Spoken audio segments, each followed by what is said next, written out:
He was supposed to check a trail camera and head back before dark. That's all. Just a short patrol. But when Ranger Cole Jackson didn't report back and his radio went silent in the middle of elephant territory, the search began. What the rescue team found the next morning stunned everyone.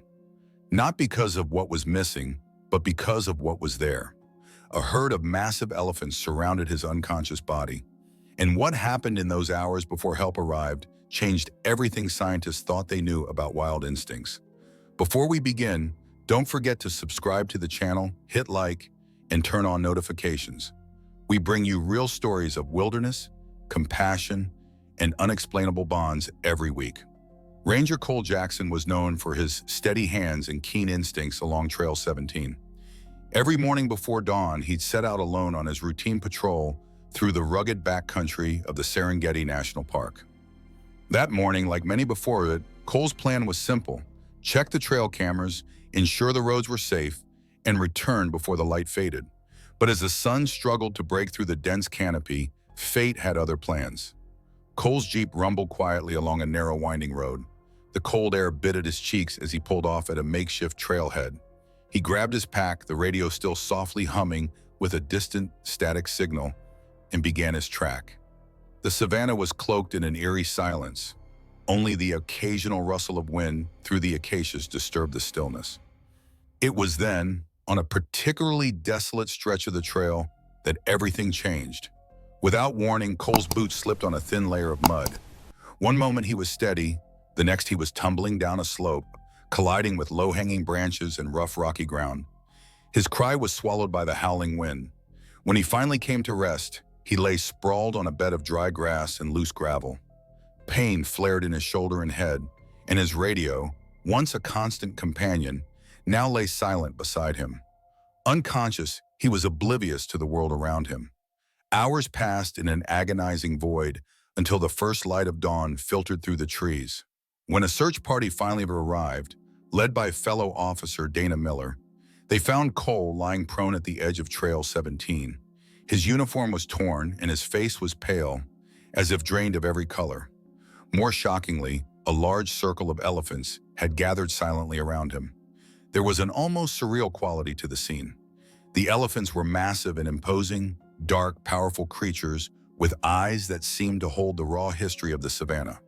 They formed a loose semicircle around Cole, their heavy breathing visible in the cold morning air. One elephant, noticeably older than the rest, with a grizzled hide and a deliberate measured gait, took a step forward. Its eyes, filled with an intensity that belied its wild nature, were fixed on Cole's motionless form.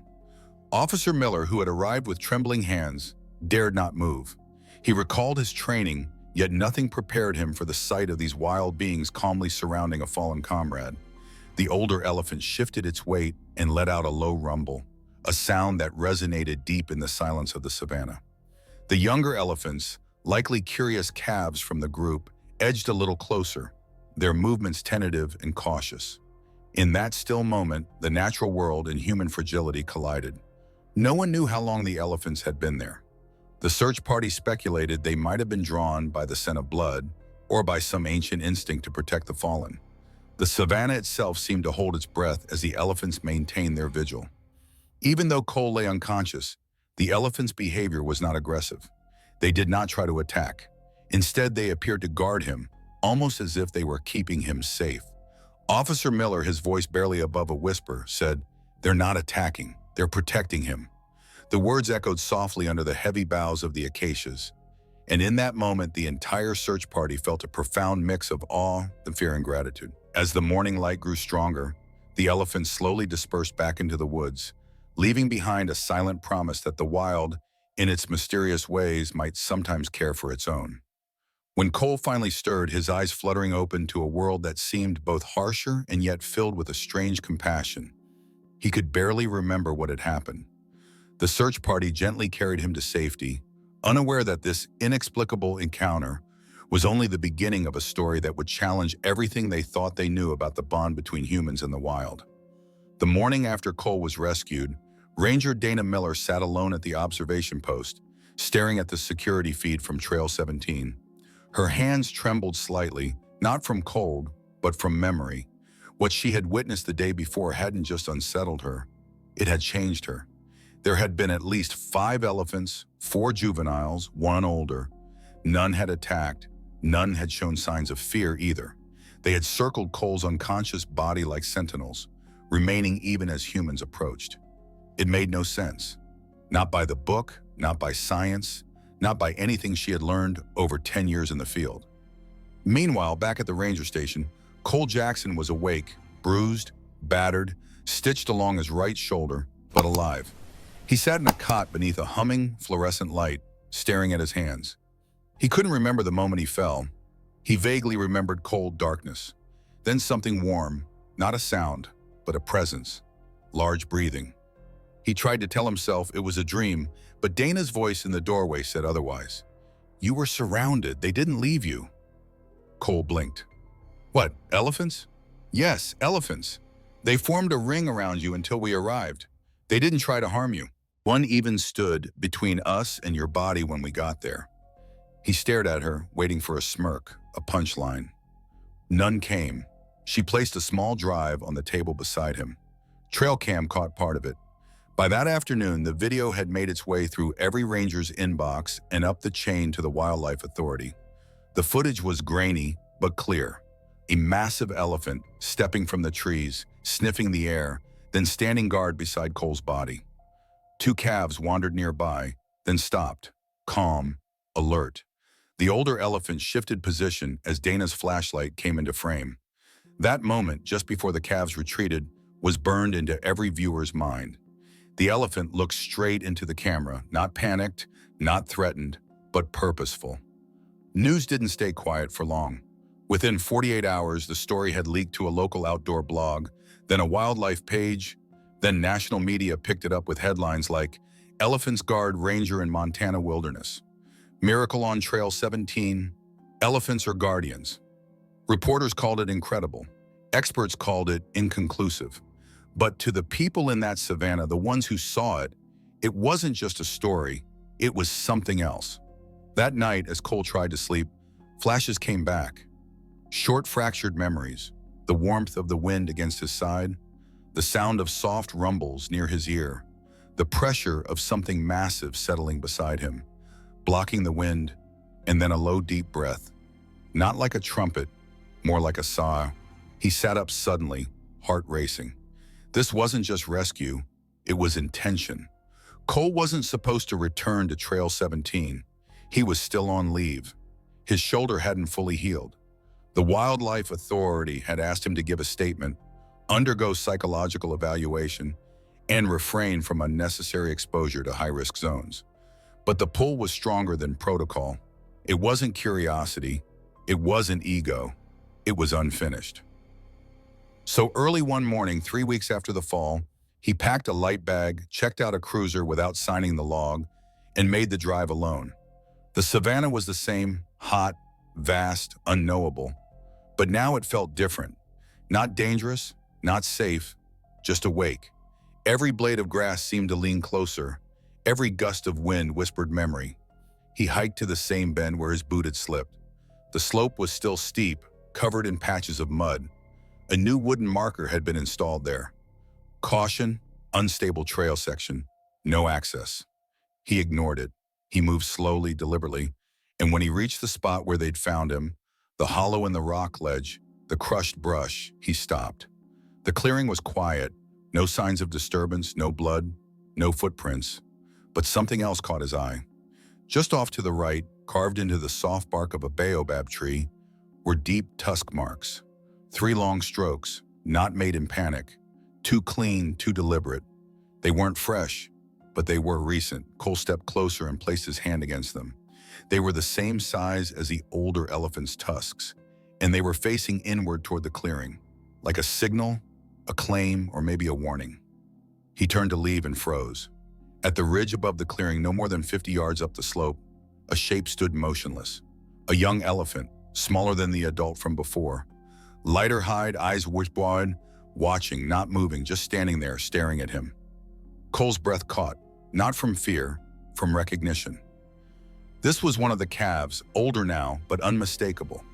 They watched each other in silence. Seconds stretched into something else. Then the calf took one slow step forward and stood, not threatening, not afraid, just there as if to say, "I remember." Cole slowly reached into his jacket and pulled out a ripe mango. Not to feed, not to lure, just to place something between them.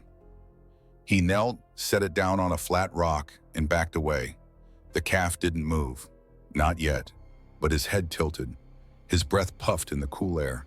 And for a moment, Cole felt the same weight he'd felt that night. When a presence had pressed beside him, when breath had steadied his heartbeat, when something wild had chosen not to end him, but protect him.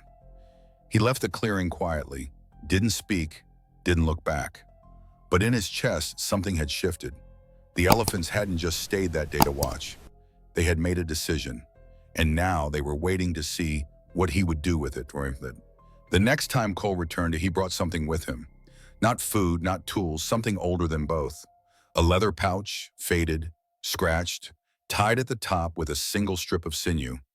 Inside it was a small bell, part of a collar that had once belonged to a tranquilized calf rescued from poachers 2 years earlier. It had been left behind after a release effort failed. Cole remembered that calf. He remembered the eyes, wild, but not angry, just confused, alone. That calf had never returned. But somehow it didn't feel lost anymore. It felt related. He hiked to the same ridge, the same slope where he'd seen the young elephant before. The air was hotter this time. The savannah was damp, scattered with melting puddles. Branches were heavy with water and silence. He moved slow, each footstep a decision. At the same clearing he found the rock, the same flat stone where he had left the mango days ago. It was gone, but in its place a small stone, perfectly placed, centered, deliberate. Cole blinked, stepped closer. It wasn't coincidence. He knelt and placed the pouch gently where the stone had been. Didn't say anything, didn't expect anything, but his heart was thundering. He sat on a nearby log for over an hour, listening, waiting. The savannah stayed still, not quiet, but watchful. And just when the sun dipped enough to burn the tops of the acacias gold, the young elephant appeared. Same slope, same gait. But this time, no hesitation. It stepped forward slowly, one foot after another, heavy and real and quiet. It reached the rock, sniffed the pouch, touched it once, then looked up at Cole, not for permission, for acknowledgement. Then it sat and stayed. They sat like that, man and elephant, for 20 minutes, neither moving, just breathing in the same savannah air, until the elephant rose, turned, and walked into the trees. The pouch still resting on the rock, untouched but not rejected. Accepted. Cole returned every other day. Never with food, never with cameras, just presence. Sometimes the elephant appeared, sometimes not. But each time the pouch was still there, sometimes moved, sometimes covered with a leaf, once surrounded by small, flat stones arranged in a circle. Cole didn't tell anyone. He couldn't, because what he was part of now wasn't science. It was ritual, a conversation without language. Then on the 5th visit, something changed. There was movement deeper in the trees. Not one elephant, 2. And the second one, larger, older, scarred around the tusks. The one from the rescue, the mother. She stood still behind the younger one. Didn't trumpet, didn't come forward, just watched. The younger elephant nudged the pouch, then looked to her. She didn't react, didn't flinch, but her eyes never left Cole, not for a second. He stood slowly, backed away, one hand over his heart. Not for show, because it hurt, because somehow that look, her eyes locked on his, was the same one from the day he nearly died. And he understood. This wasn't about territory. This wasn't about dominance or curiosity. This was about something remembered, something passed down. Cole had become a different man, quieter, slower. He still lived in the same cabin at the edge of the park, still wore the uniform when needed. But his heart wasn't in trail maps or budget meetings anymore. It lived in the savannah now, somewhere between the tusk marks on the baobab tree and the pouch on the stone. He had stopped talking about the incident. Even Dana had let it go. But stories never stay buried in places like Madison County, and the wrong person finally heard the right rumor. Dr. Nolan Reeves was a wildlife biologist out of Missoula. Young, ambitious, more field-hearted than most academics. He had published a viral paper the year before about emergent cognitive empathy in apex predators, specifically elephants. And when he heard whispers of a ranger protected by wild elephants and returning regularly to meet them, he couldn't resist. He made a few calls, got Cole's name, got directions, and then without warning, he showed up. It was a Tuesday morning when Cole heard the second pair of footsteps. He had just finished placing a small river stone beside the pouch, a gesture, nothing more, when he turned and saw the figure in a windbreaker, camera slung around his neck. Stepping into the clearing, Cole's heart dropped.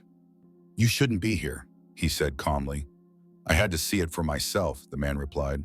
"I'm Dr. Reeves from the university. I didn't invite you, but you didn't deny it either." Cole looked past him, already alert to the energy shift in the trees. Everything was listening now. Even the silence felt different. Then it happened. From the ridge, movement. The young elephant appeared, and this time she wasn't alone.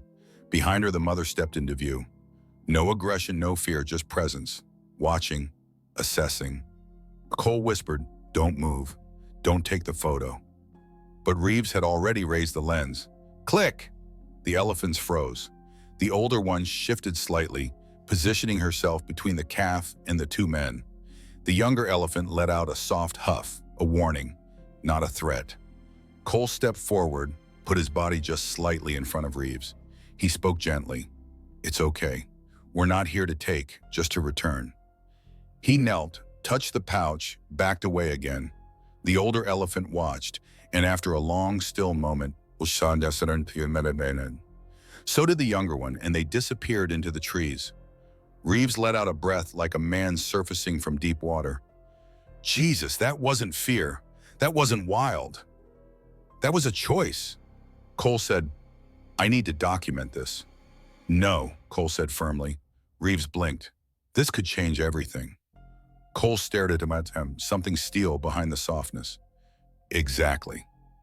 That night, Reeves sat across from Cole at his cabin. He had the photos on a digital card, 3 of them.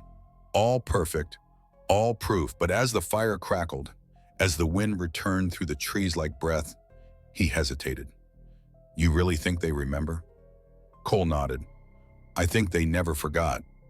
Reeves looked down at his hand at the memory card between his fingers. Then slowly he placed it into the flames. Neither man said a word, but the message was clear. Some truths aren't meant to be published.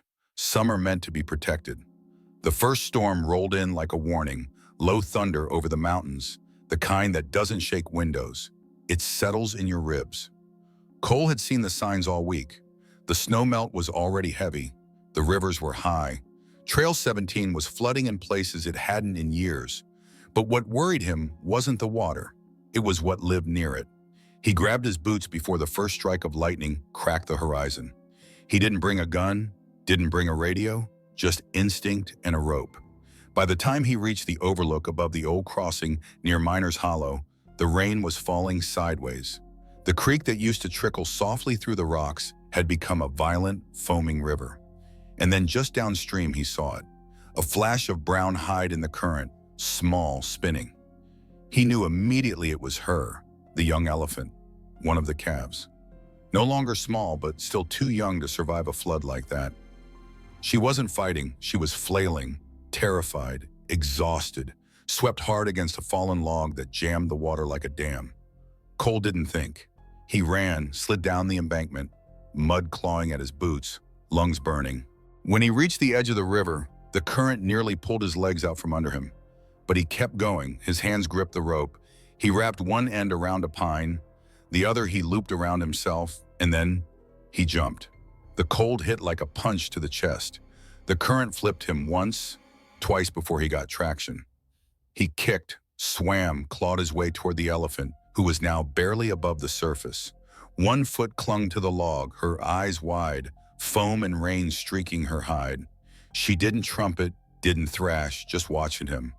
And when he finally reached her, she didn't resist. He hooked one arm under her shoulder, grabbed the rope with the other. He shouted, not in fear but in defiance. "You don't go under today. Not you." The current fought, but he pulled inch by inch until they hit rock, until her foot touched earth, until they were both out. They collapsed on the riverbank. Man and elephant soaked, shaking, half-conscious. And when he looked up, she was there. The mother at the top of the slope, rain pouring down her face, watching, silent. She didn't move, didn't approach, but her breath fogged in the storm air. And Cole knew she had seen everything. He stood slowly, pulling the young elephant up with him. She leaned into him now, as if her bones had decided to trust his. They made the climb together.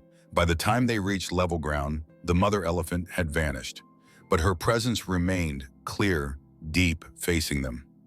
That night, Cole didn't go home. He stayed at the ranger outpost, fire stoked high, the young elephant lying by the open door under the awning, not inside, but close enough to feel the warmth. She didn't run, she didn't hide. She just slept safe, alive. And when dawn came and the rain finally stopped, he opened the door fully. She stood, looked at him, then turned and walked back toward the trees.